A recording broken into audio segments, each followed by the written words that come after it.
All her life, she dreamed of finding herself in this place, and with excitement, she simply radiated brighter than the most beautiful chandelier. Different men approached a girl named Isabella, asking for the honor of inviting her to a dance. These were people who desired to be with her. Finally, a partner was chosen with whom they began to dance, and it ended up right in bed. Everything was going smoothly without any problems, except that the heroine couldn't shake off an uneasy feeling. In the end, it turned out to be true. The partner somehow produced a dagger and intended to make a deadly strike. At that moment, Isabella woke up with horror on her face. It was a dream that had repeated itself multiple times, where she engaged in love with an unknown man, and it was nothing like her. At that moment, a young girl entered the room, addressing the heroine as a sister, and suggested they leave quickly, as their dresses were already clearly ready. It was Louisiana Udwill, the second daughter of their family. The heroine was Isabella Udwill, the elder daughter of the family. The elder one didn't want to go anywhere, as they were supposed to bring their dresses soon anyway. However, the younger one insisted on checking them alone and picking out ribbons. Finally, the heroine gave in under her sister's pressure, as she had to make her debut, which meant they needed to choose the most beautiful dress. Luciana tried on the already prepared dress, and Isabella really liked how it looked. After all, the younger one had a bright and attractive face since childhood, so there were no doubts that she would be the most beautiful flower at the upcoming event. It was time for both the heroine and her to choose, and they explained from the very beginning that they should go for light shades to complement her hair. However, the mother insisted on dark blue to match her calm character. At that moment, an approving response was heard from behind. It was Rachel Cooper, who assured that it would perfectly suit the heroine's nickname, Little Belle.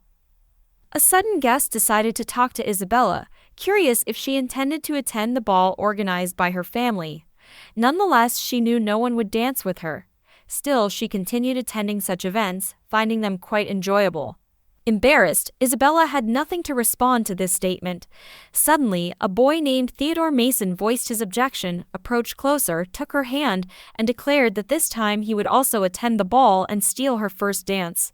The bold aristocrat sarcastically confirmed this, noting that they matched well Little Belle in a dark dress and the captain of the guard without an inheritance. Theodore assured her that it would be better than pretending to be someone she's not and burdening herself with countless adornments. He mentioned that the first point would be challenging, as he heard rumors about their family facing bankruptcy due to investments. Unable to provide a worthy response, Rachel left the room to at least maintain the appearance of her pride. The heroine sincerely appreciated her friend's assistance, although he didn't see any problem in it. After all, they had been hearing Rachel's angry words toward Isabella since childhood. He was also curious whether this time she would be in a dark blue dress. Upon receiving confirmation, he asserted that he couldn't understand how her mother saw the color of her hair. Nonetheless, it was at least better than that awful green color from her debut. Yet Theodore believed that it didn't matter what she wore because it wouldn't change her refined nature. Her elegance would always remain with her, so there was no need to be upset. Already at the venue, the younger sister opened the dress box and was shocked to find that it wasn't the same dress that the heroine had tried on. It seemed there was a mistake. However, Viscountess Udwill, the mother, didn't care about the dress's color. The main thing was that it fit and one could go in anything. Finally, Isabella agreed, but in her heart, she understood that it was as always, and her mother wasn't interested in her at all. Only Theodore's words could support her now, as he believed that it wasn't the dress that adorned her. The day of the ball arrived, and people enthusiastically watched Louisiana and her beautiful dress. However, when the conversation turned to the older sister of that family, no one could even remember her name, and when they saw her standing alone by the wall, they began to mock her. Rachel was also there, sarcastically stating that Little Belle seemed to not want any attention, choosing a dress in the color of the walls of this house. Embarrassed, the heroine had no choice but to leave the event amid the loud laughter of the guests.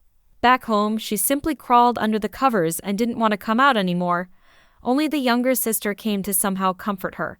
Louisiana assured her that sorrow wouldn't change anything, and she should adorn herself for the next ball and seek revenge on Rachel. However, Isabella was very skeptical about it. She was convinced that no dresses or accessories would make her more beautiful, as she was not like Louisiana. At that moment, the younger one removed the covers and saw Isabella's eyes swollen from tears. She asked her not to speak like that anymore because she was indeed very beautiful. Her own insecurities just left a sad impression on her. The next month, Duke Forrest hosted a masquerade ball. On that day, Isabella's dress would be 100 times more luxurious than Rachel's, and for this occasion, the heroine would be given her sister's most beautiful earrings. A month passed, and the sisters appeared at the awaited masquerade. However, Rachel was nowhere to be seen, and the younger one decided to go look for her herself. Left alone, Isabella caught the glances of others, and she felt as if they were about to recognize her and immediately start laughing. It seemed like she had entered a place where she shouldn't be, and she didn't belong. But it didn't last long, and the heroine left the venue, where she removed the mask and began to cry bitterly. She couldn't be like Lucy or Rachel, not such a splendid rose, but just a bluebell quietly blooming on the sidelines. Lowering her gaze, she saw strange roses floating in the pool, surprising her. So she decided to take a closer look. However, as she examined them closer, she saw the one she was looking for, her sister. She peacefully floated among the roses, showing no signs of life. Then a scream escaped her.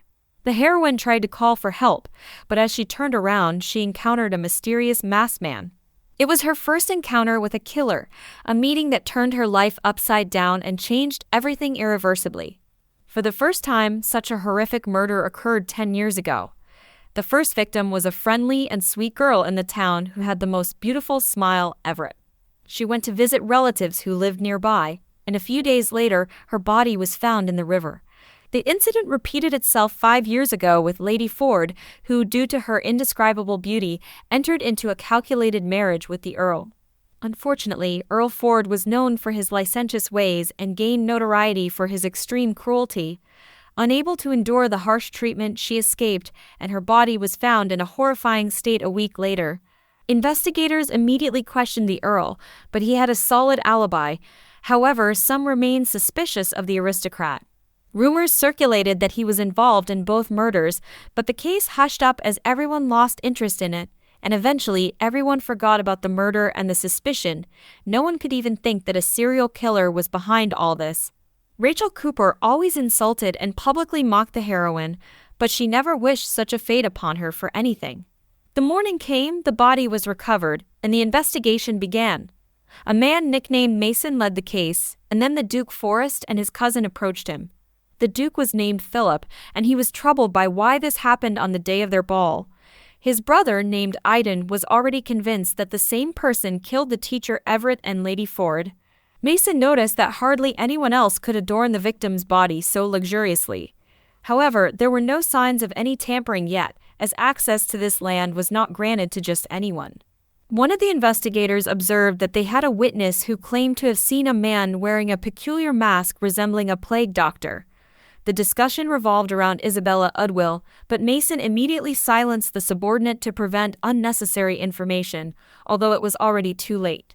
It was challenging to conceal, as practically everyone heard her screams on the day of the ball. However, she knew practically nothing, having only seen the man leaving the ball. They lacked evidence to prove he committed the murder. The true reason for the Duke's visit was to provide a list of all the invited guests, hoping it would aid in the investigation.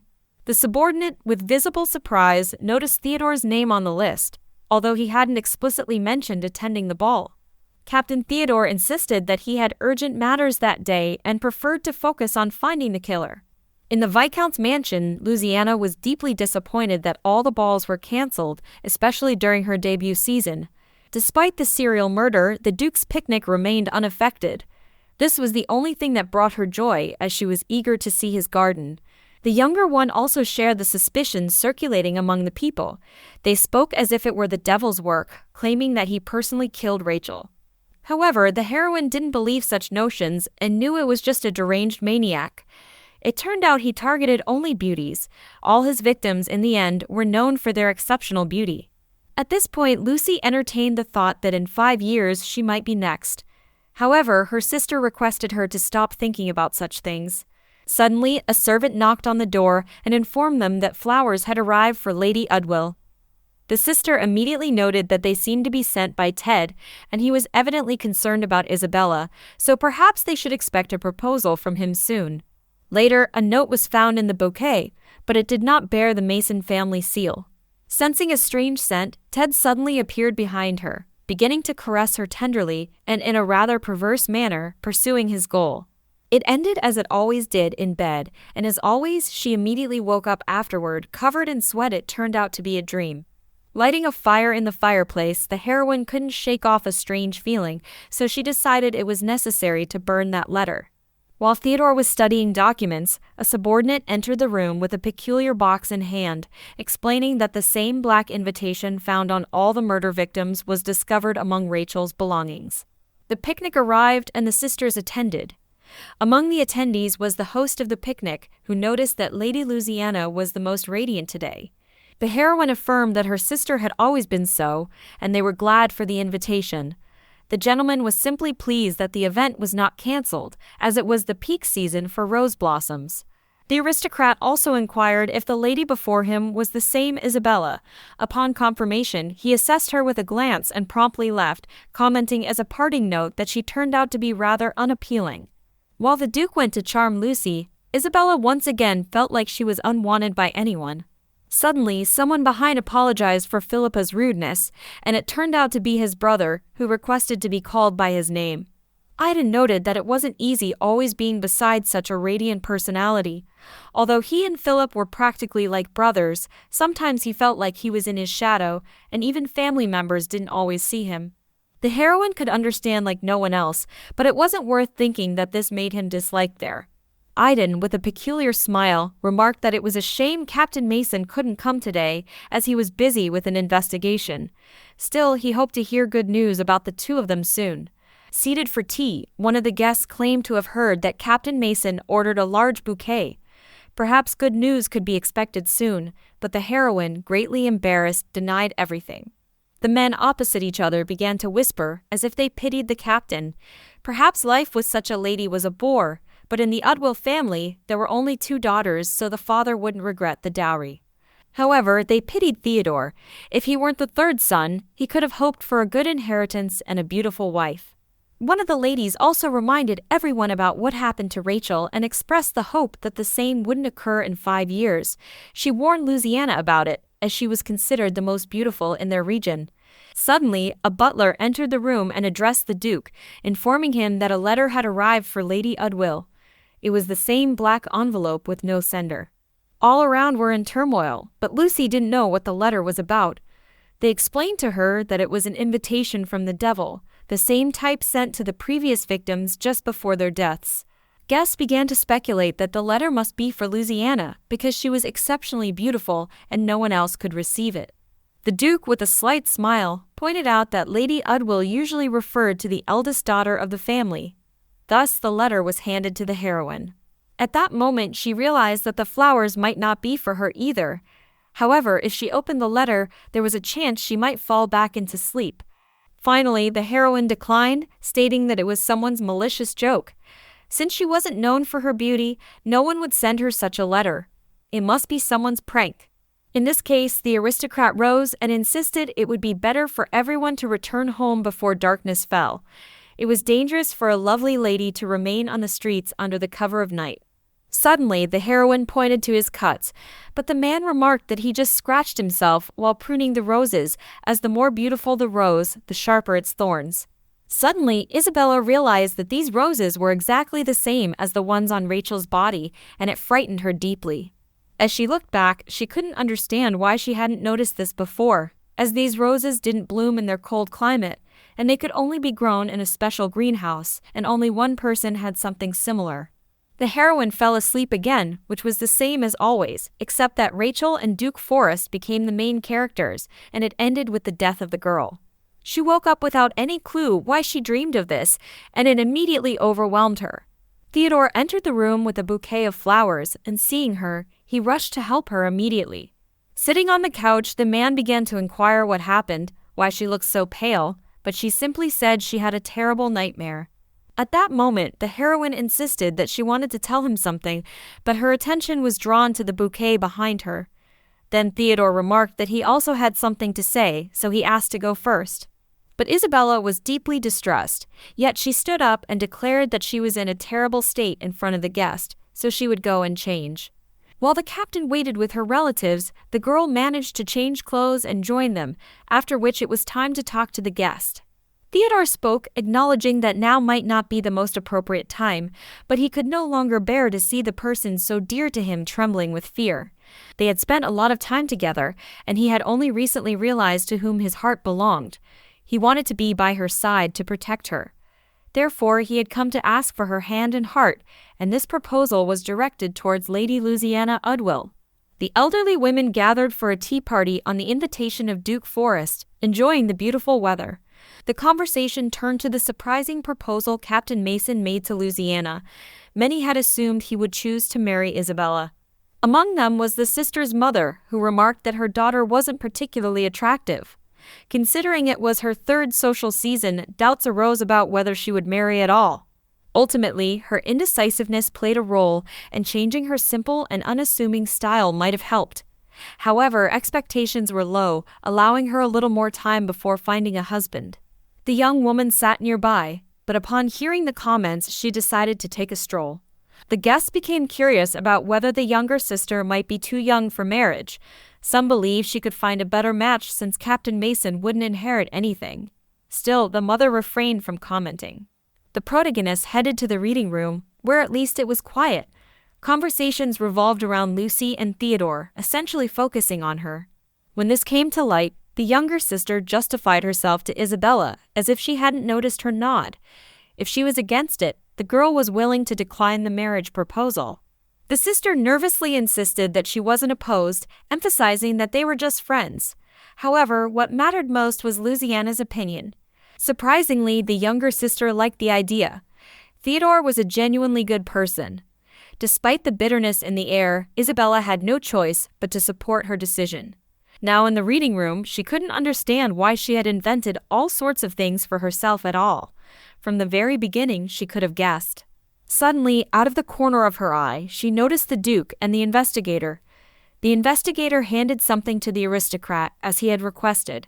The investigator claimed that he discreetly stole material evidence from the crime scene. However, if caught, they might lose their heads. The familiar mask turned out to be the proof. Startled by this sudden revelation, the book slipped from the protagonist's hands, catching the Duke's attention. He began moving in the direction of the sound. Isabella panicked, not knowing what to do next. Suddenly, a man appeared behind her, covering her mouth, and he dragged her away. The host continued forward, finding nothing suspicious. Thus, he decided to return to his affairs. Aiden turned out to be the savior. He simply pointed out that on the first floor on the west side, there was a small hidden garden. It was quiet there without the noisy women and Philippa, making it a peaceful place to spend time. However, he was now ready to escort her home since it was quite dangerous to be out alone. At home, the protagonist couldn't sleep. She recalled her recent conversation with Aiden, who asserted that he had heard about her sister's upcoming wedding. If she needed comfort, she could turn to him, as they were friends, and it seemed he might have been mistaken. The last word lingered in her mind because Isabella knew that for any man, she would forever remain just a friend, be it Aiden or Theodore. But now, what hurt her the most was the situation with Theodore and the fact that they could no longer dance and stroll along the shore together. Suddenly, she saw a black letter on the table in front of her. It was the same invitation she received at the picnic. At that moment, the heroine caught herself thinking that she was going mad. Of course, she shouldn't open it, but as long as it didn't belong to Louisiana yet, she wanted to feel that same love. As soon as the letter was opened, a foreign voice was heard, affirming that she had finally opened his invitation. Turning around, the girl saw an open window and immediately headed towards it, where the same stranger in a mask awaited. Isabella, right after exchanging glances, hid behind a wall. But then the sounds of his footsteps began to approach, and in horror, the girl hurried downstairs. She called out to her parents, but no one answered, frightening her. Suddenly, she remembered her sister and nervously knocked on her door. Eventually, her sister opened the door and sleepily inquired about what happened. Isabella loudly declared that the killer had come for her, and they needed to run immediately. Exiting through a hidden passage, they mounted horses and quickly rode along the road that would lead them to the town where Ted was supposed to be. The killer didn't keep them waiting for long. He rushed on horseback after them, rapidly closing in and causing the heroine to panic. The assassin unsheathed his sword, ready to carry out his task. At that moment, Lucy realized she didn't want to die, just like Rachel. They began to slow down, and Lucy turned to the heroine, stating that she too was a Udwell. In that very moment, she pushed Isabella. Immediately after this, with a sincere smile, Louisiana declared that she would finally be of some use, and now they could thank her for dying in her place. The maids whispered among themselves about Lady Isabella, deeming her very naive since her sister constantly deceived her. However, they had to discuss it quietly, as any loud conversation might be overheard. The heroine woke up in a large bed, and the last thing she remembered was the assassin wielding a sword at her. It remained unclear why he chose her over Lucy. Gradually coming to her senses, she began to survey the room, finding it unfamiliar. Glancing out the window, all she could see was a dense forest, which was unusual for the surroundings of Ruburn. Venturing into the corridor, everything around appeared unfamiliar, and she had no idea where to go. Eventually, she spotted an entrance with light streaming through it and decided to head in that direction. As she approached, she saw the same assassin, which startled her. However, after a few seconds, she realized it was only a mannequin. Still, the room was filled with such mannequins, all dressed in various outfits. After dressing herself a bit, the heroine headed toward the exit, hoping to escape from this eerie place. She reached the entrance to the estate, where there was no sign of any guards. The fact that she was allowed to leave without any hindrance made her wonder if this was indeed the killer's residence. It was all strange, but nevertheless, she needed to find her way out. She walked until darkness fell, and now the forest seemed endless. In this way, she faced the threat of exhaustion rather than the hands of the killer. Ahead, there was an incline, and the heroine decided that she might see a road from there. However, as soon as she proceeded, she found herself facing a chasm, beyond which the sea roared. At that moment, a voice rang out, stating that she had gone far for a stroll. It turned out to be the same killer. Frightened, the girl slipped, and from a seemingly certain death, she was saved by the one she was running from. The man simply asked her to be more careful, as his efforts would be in vain if she were to die like this. Isabella abruptly pushed away the wrongdoer and directly asked if he killed those girls. He didn't understand at first, but when the victims' names were mentioned, he smiled and remarked that the noisy girl was called Rachel. The stranger approached sharply, looked her in the eyes, and assured her not to worry about the dead right now. Now the final realization came that she would die at the hands of the killer and in place of her sister. Yet she found strength within herself, declared that she didn't want such a death, and jumped off the cliff. Isabella plunged into the water, struggling to regain consciousness. She needed to swim to the surface, but something seemed to hinder her, as if something were pulling her down. The stranger sighed heavily, and after quickly removing unnecessary clothing, jumped to her aid. He grasped her hand, administered a kiss, introducing the much-needed oxygen. Finally, they surfaced, and it became clear who the killer was. He reminded her that she couldn't just take death so easily. In a moment, the man turned directly to the heroine and proposed a wager. If she didn't fall in love with him within 15 days, she would live. Otherwise, she would be killed immediately. Finally, Lucy managed to break free from the assailant. This could mean that her sister had gone to him instead of her, and this thought amused her. After all, she couldn't have imagined that Isabella would turn out to be so useful. Louisiana Udwell was the younger daughter of their family, and Viscount Udwell simply adored his younger daughter, who resembled her mother. The child was endowed with an angelic appearance, and wherever she went, compliments showered upon her. However, her soul was far from angelic. The girl encountered the maids discussing how Lucy deceived her sister. She decided to let them have their fun, handed a box to one of them, and instructed her to keep an eye on it. In the room, she switched the boxes and instructed the maid to take the fake one to Isabella. The maid wanted to object, but a threatening look was enough for her to agree. In that box was the same dress, and when they saw it, the younger one remarked that there must have been a mistake. However, a mocking smile could be noticed on her face, and the mother saw it. At the masquerade ball, Louisiana sought Rachel, but suddenly bumped into Theodore. Locking eyes, she decided it might even be better and led him out of the building. In the garden, a dialogue ensued, and the captain inquired what the dear lady wanted from him. She simply observed that he was well dressed. In response, he asked if her sister didn't come. She remained silent for a moment, but then, with a light smile, stated that he didn't even know who she was, so he couldn't know if she had a sister. She herself didn't remember having one.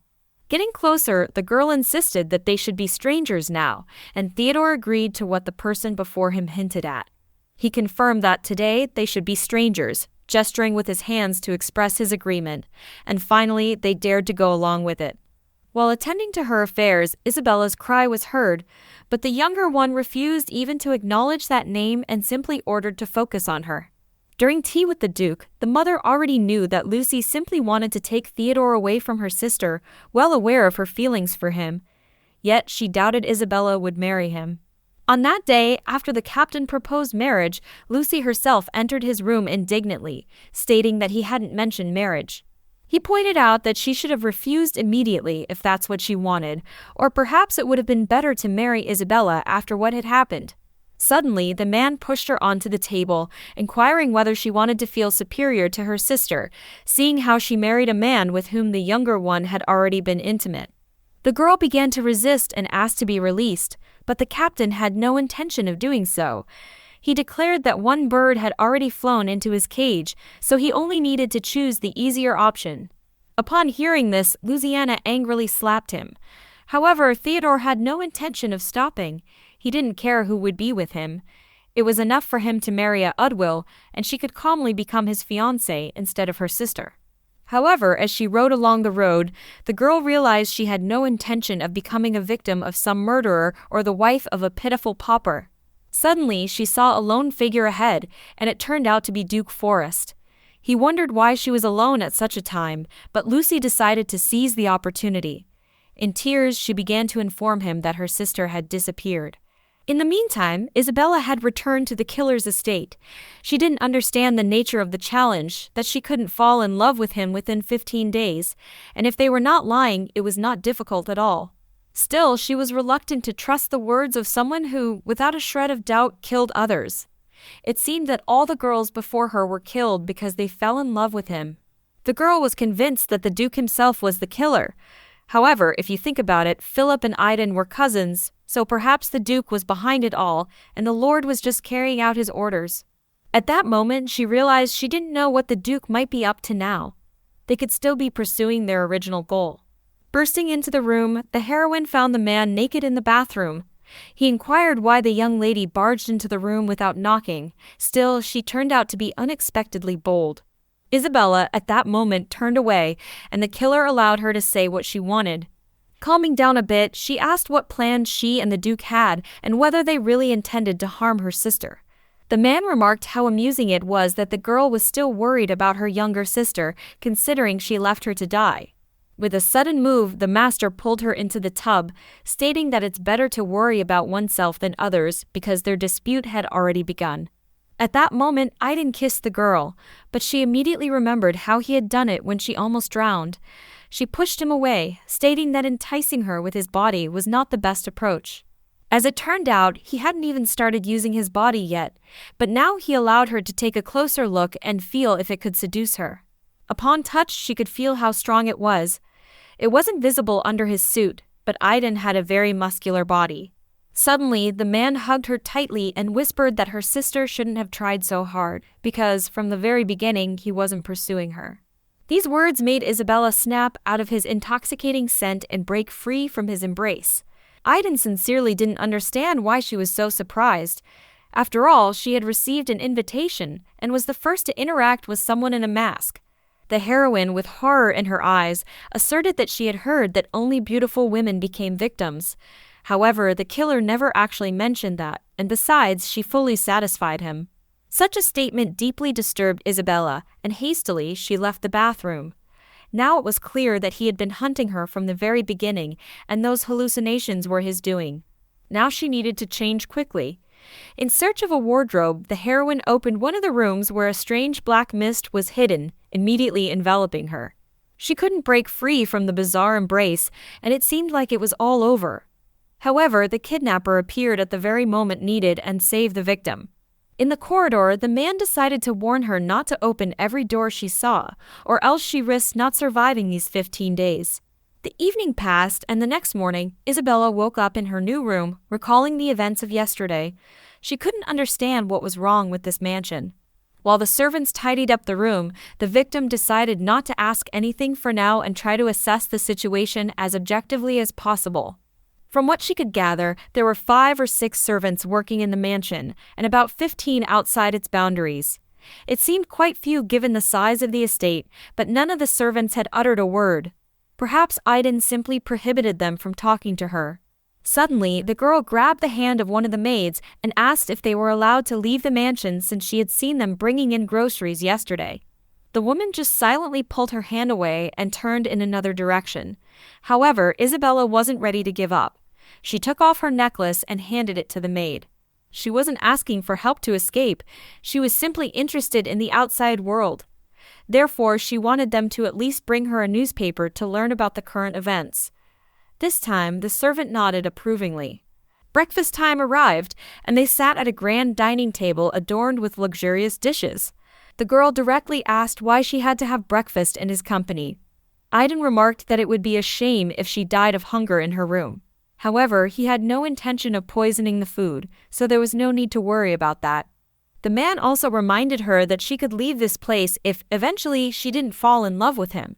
But Isabella was primarily curious about why she was here specifically and not her sister, as all the previous victims were the most beautiful in their surroundings. However, the kidnapper himself couldn't give a precise answer. Perhaps Lucy was still too young, yet he mentioned yesterday that Isabella was attractive enough. As always, these words saddened the girl, but Aiden reassured her, pointing out that he liked the color of her eyes. Suddenly, the killer stood up and approached her, noting that this morning she decided to play a cute trick. However, there was no need to keep it a secret. He would have brought everything himself.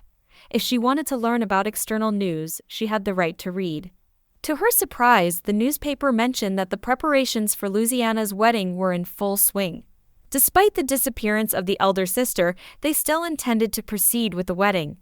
This couldn't be, so Isabella decided to search for any mention of her sister's disappearance. There was a small note indicating that the elder daughter had gone to a sanatorium for treatment. This completely baffled her. Aiden remarked that Louisiana was incredible. She had personally pushed her sister into the hands of the killer and decided to pretend as if nothing had happened.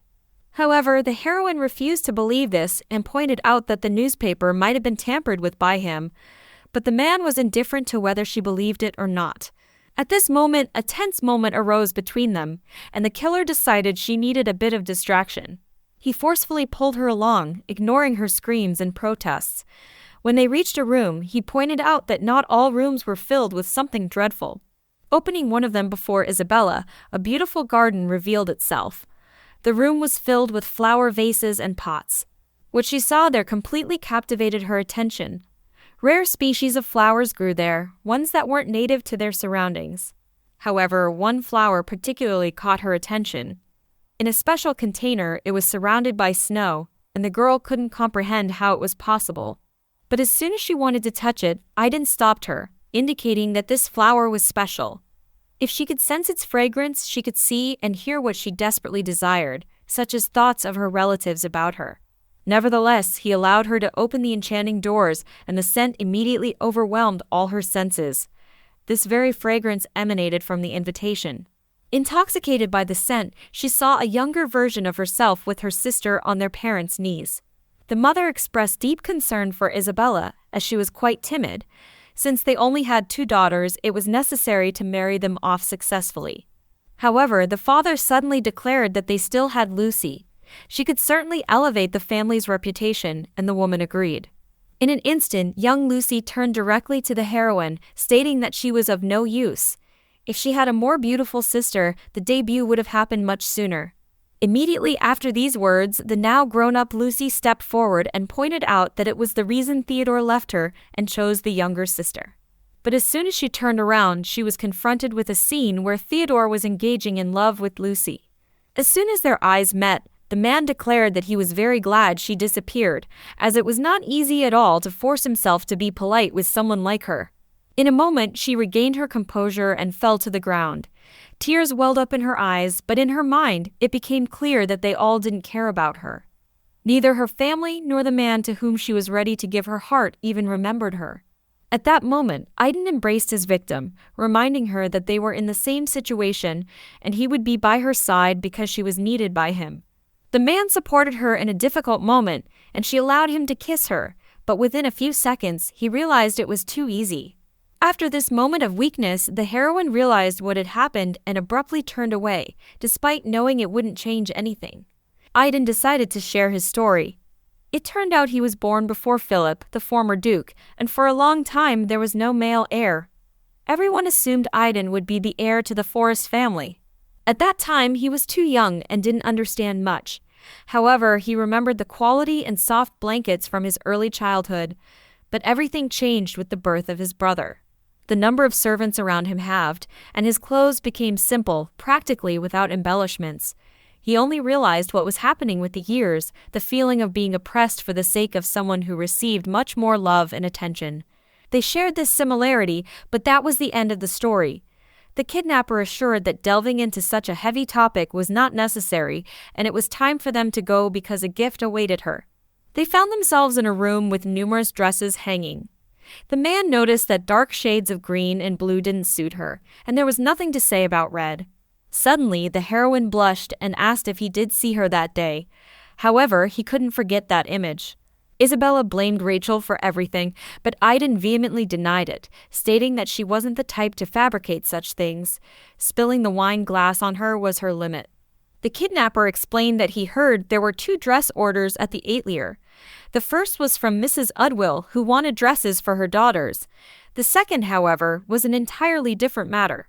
At that moment, the realization dawned on the heroine, and she didn't want to believe what was being implied.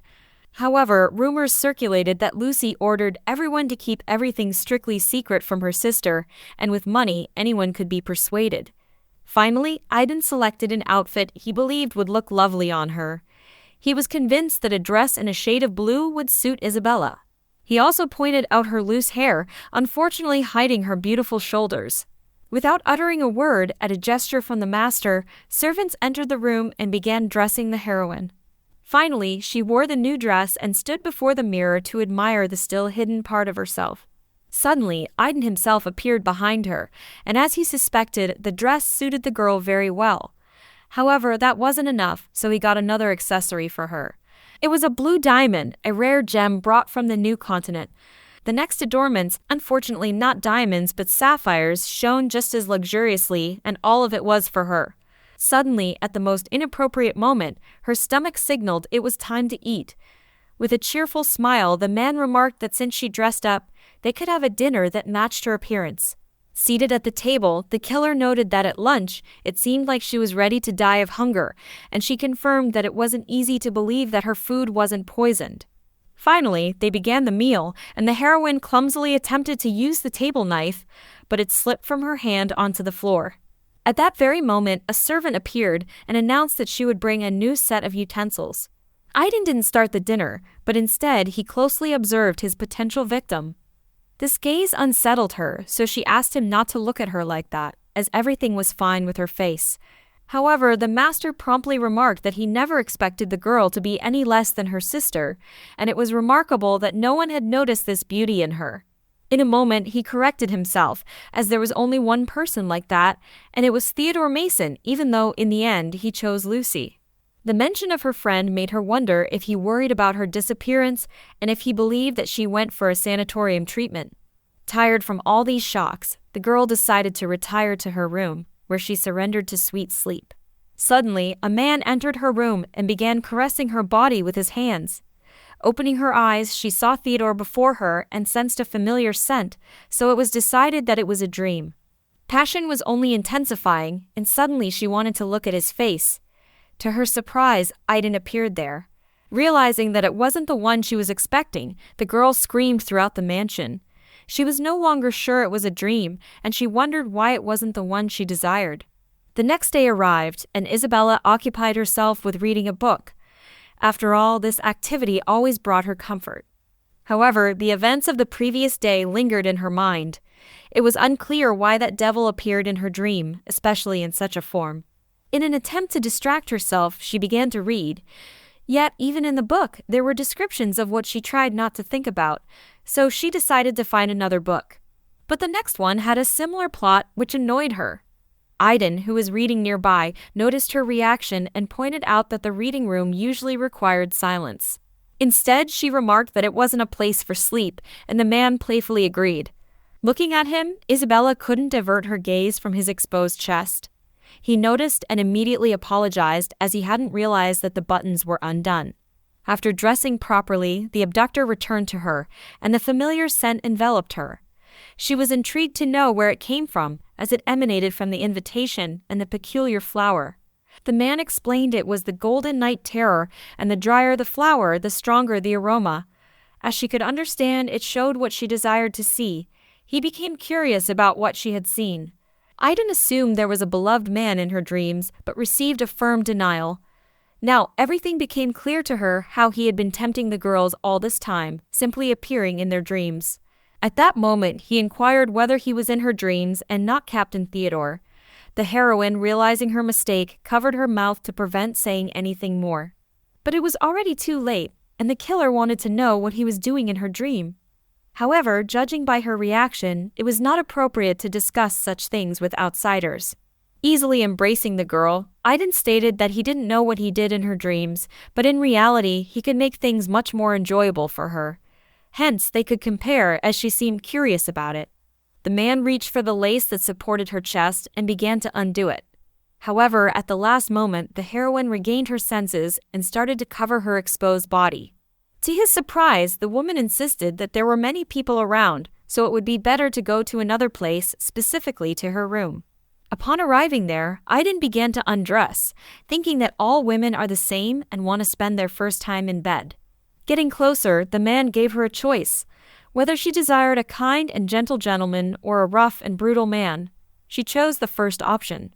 She decided to undress herself, and what he saw there, the man did not expect at all. Therefore, he apologized as after seeing it, he could no longer be a gentle gentleman. Finally, the man continued to assist in removing her clothes. Afterward, he remarked that if she showcased her beautiful legs at the ball, she would undoubtedly attract attention. With each of his touches, her skin trembled. The man's lips, escalating each time, reached higher, eventually bringing her to a state she had only seen in dreams, but now everything was entirely different. A bit later, Aiden noticed that only she was undressed, and he considered it unfair. Therefore, he suggested she undress him herself, but he received a refusal as it was too embarrassing. He had to do everything on his own, and it was evident that the girl felt embarrassed. Then he proposed to stop if she was scared, but Isabella realized it was too late to be afraid. So boldly, she asserted that she was not afraid of anything anymore, and they kissed. After finishing the prelude, Aiden assured her that soon she would discover the truth. The heroine tightly covered her eyes, not wanting to see what was happening. However, her partner asked her to stop being embarrassed about anything because even in the most beautiful dress, she wasn't as enchanting as she was now. The evening continued, and the man exerted all efforts to meet the expectations placed on him. Isabella noticed this and decided to increase the pace so he wouldn't notice what she managed to pull from under the pillow. When the matter reached its climax, the heroine did what she had to, and the knife plunged into the maniac's neck. It was precisely how her dreams always ended, but now she was in the role of the killer. The girl immediately stepped back, convinced that she shouldn't have hoped that she would succumb to his temptation. However, he was now curious about how it happened and how long she had deceived him. Isabella declared that he had truly deceived her, and it was worth admitting that his plan was not that bad. All he needed to do was to separate her from her family and make her believe. However, there was something he didn't know, and in fact Lucy never liked Beryl's dresses. When they had to choose a dress, her sister always complained about the cheap fabric and poor design. But due to their mother, they had to order from here for the balls. However, for the wedding, this couldn't be allowed to happen. Now the girl explained that all the hallucinations he created were very convincing, and she almost believed them. However, they were not the only children in the family. They had an older brother who had arrived quite recently. That was something Aiden couldn't find out. It turned out that the heroine wanted to kill him, caught unexpectedly, and she confirmed it. After all, it was hard to believe in the honesty of a dispute with a maniac. So after those 15 days, he would either kill her or simply not let her go. She took the knife that day when they were choosing a dress. When it fell on the floor, a servant came to take the already dirty utensil. Instead of the knife, a ring was placed on the tray. She did it, hoping that the servant would play along and pretend not to see. Eventually, she agreed. After it all, she claimed to be tired and went to her room. In reality, the knife was already hidden, and all that remained was to bring it to the room and wait for the right moment. Now, when he learned everything, the man started laughing loudly. There, he admitted that he was wrong about her, very wrong. At that moment, he pulled the knife from her neck, and blood gushed out like a fountain, but literally within a second, the wound began to heal. As it turned out, she also didn't know much about him, and what she had just witnessed instilled true horror in her. In their family estate 2 days ago, investigators came regarding the disappearance. No news had come from the Viscount to them so far, and everyone assumed he was quite far away and might not have received the letter. Theodore, in turn, began to question his future bride about the events of yesterday and when she last saw her sister. Demonstratively, she explained that it happened yesterday, and lately she had been behaving quite strangely, disappearing during the ball or receiving strange letters. There was also a bouquet, and Lucy seemed to think it was from Theodore, but in reality he hadn't sent her anything. Therefore, the inquiry turned to the footman, but he explained that the delivery person insisted the bouquet was sent by a gentleman. The Duke asserted that she received a letter on the day they had a picnic, and it could well be a warning. Perhaps her kidnapper sent it. However, the younger sister objected and explained that while reading the letter, her sister blushed as if it was from a lover. It was the first time she had seen her like that, so it's unlikely the sender was the murderer. She also noticed that on the day her sister disappeared, she saw a man. It was quite dark, so she couldn't see his face, but he clearly expected Isabella, and it seems he was the one sending her those letters. The investigator assumed it could have been a simple escape, and that man either had too low a status or was too poor. Perhaps Isabella decided she wouldn't get permission and chose to run away. At that very moment, the mother, with anger, confirmed that this was a great shame. If rumors spread, it could negatively impact Lucy's marriage. Just as Theodore wanted to say something, the Duke intervened and suggested not complicating things and simply closing this matter. The girl's popularity was currently high, and they couldn't afford to let her fall. However, the captain, with obvious anger, announced that she was already engaged to him. But this time, the Duke interrupted, explaining that no one knew what would happen tomorrow, as engagements could be broken. The girl inquired about Lord Iden's whereabouts since he inexplicably didn't show up. The Duke explained that there was no need to worry, as he had to leave town due to some issues. The aristocrat also noted that he felt very lonely without his brother, and suggested to Lucy to accompany him for a cup of tea despite Theodore, who silently observed. Walking out into the street, he began to bid farewell to the footman who accompanied him. However, just before leaving, he decided to have a little chat with him. The captain mentioned that the lady asked to convey something to the footman, specifically to have him order a wedding dress for Lucy from Burrell. On the question of why she didn't tell him about it personally, the fiancé assured that it was just too crowded there, and she probably didn't want extra attention to this matter.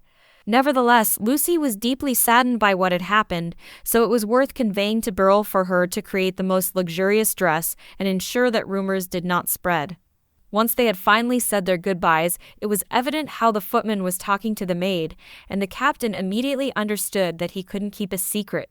Now it was time to inform Viscount Udwell that he should carefully observe as the reputation of his family hit rock bottom.